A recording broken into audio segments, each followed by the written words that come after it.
Le sommaire du journal des médias. Une série qui fit polémique avant même sa diffusion, une pièce de théâtre en direct coupée par la pub, des écuries royales, le chef le plus étoilé au monde et des journaux plus chers et une retraite bien méritée. Disons quel sommaire. On va commencer par une polémique autour d'une série Netflix. Elle n'était pas encore diffusée, qu'elle était déjà décriée. La série Messia, produite par Netflix, n'est disponible que depuis hier, mais la polémique enfle depuis plusieurs jours. En cause le thème de cette fiction, l'histoire d'un mystérieux inconnu suivi par des milliers de fidèles à travers le monde. Alors est-ce le Messie ou un escroc ? Qu'est-ce qu'on sait de lui? Il guide des gens désespérés. Alors c'est une secte? On ne sait pas avec qui il est allié. Il pourrait réunir une armée. Il pourrait bien les conduire à leur mort. Alors ajoutez à cela que l'action se passe au Moyen-Orient, que vous avez tout le cocktail politico-religieux pour créer une polémique. La Jordanie, un des pays dans lequel a été tournée la série, compte interdire la diffusion sur son territoire. Une pétition a été lancée pour appeler au boycott de Messia. Elle a recueilli plus de 4200 signatures. Les gens qui signent la pétition n'ont même pas vu la série, se défend Thomas Sisley dans les colonnes du Parisien.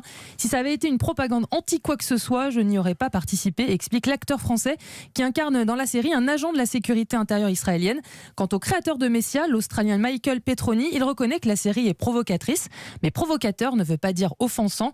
En tout cas, les 10 épisodes de la première saison de Messia sont disponibles depuis hier sur Netflix. Autre polémique potentielle, l'AFP, l'agence France Presse, serait également une agence de communication. Et d'après le Canard enchaîné, cela fait plusieurs semaines que l'AFP réalise des clips publicitaires pour le compte de McDonald's via une filiale nommée AFP Service, filiale qui a déjà travaillé entre autres pour Coca-Cola, AG2R ou encore le gouvernement du Qatar. Curiosité, on en a dit quelques mots d'un autre genre maintenant.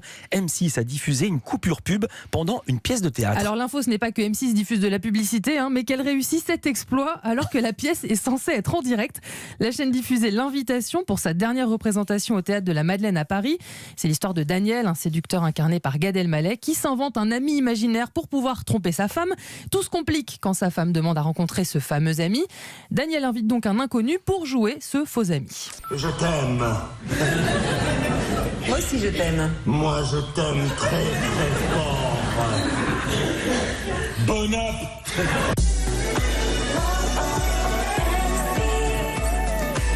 Eh oui, vous n'avez pas rêvé, c'est bien une pub que vous entendez partir. Alors je vous rappelle que la pièce est censée être diffusée en direct pour sa dernière représentation, mais ça c'est un détail.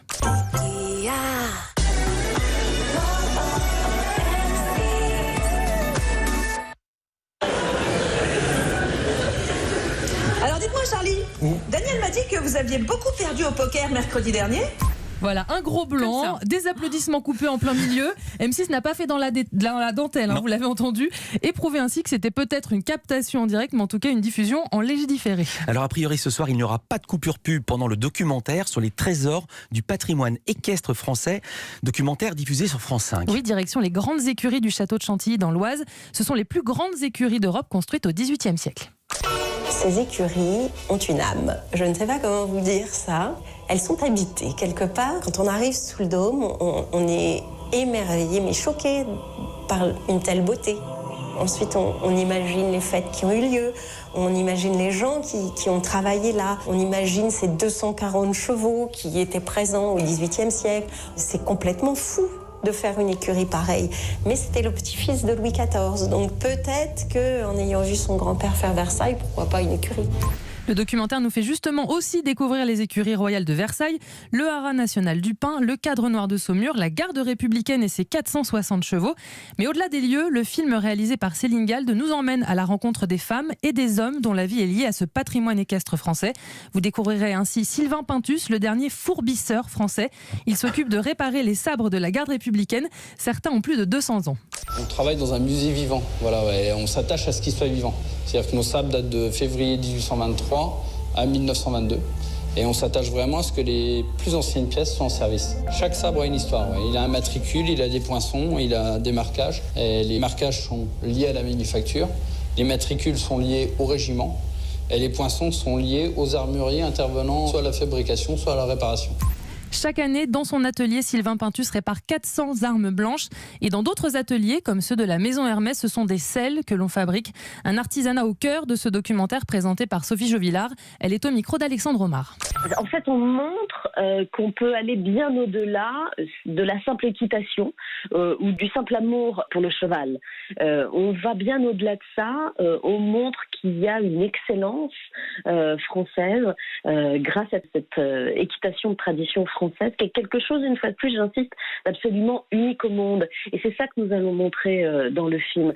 Les trésors du patrimoine équestre, c'est un documentaire de Céline Gald à voir ce soir donc à 20h50 sur France 5. Et puis après les écuries de Versailles, les cuisines de Versailles. Oui, avec Alain Ducasse, il est le chef le plus étoilé au monde. Il possède plus d'une vingtaine de restaurants, dont un dans le château de Versailles, où il revisite la gastronomie du temps de Louis XIV. C'est l'ouverture de ce restaurant en 2016 qui sert de fil conducteur à ce documentaire qui nous fait voyager avec les yeux d'Alain Ducasse. Mon hobby préféré, c'est d'aller regarder et de trouver des produits, de les goûter partout dans le monde. C'est mon obsession. Kyoto, c'est un concentré de culture, de nourriture. On est dans le sommet de l'excellence et du raffinement.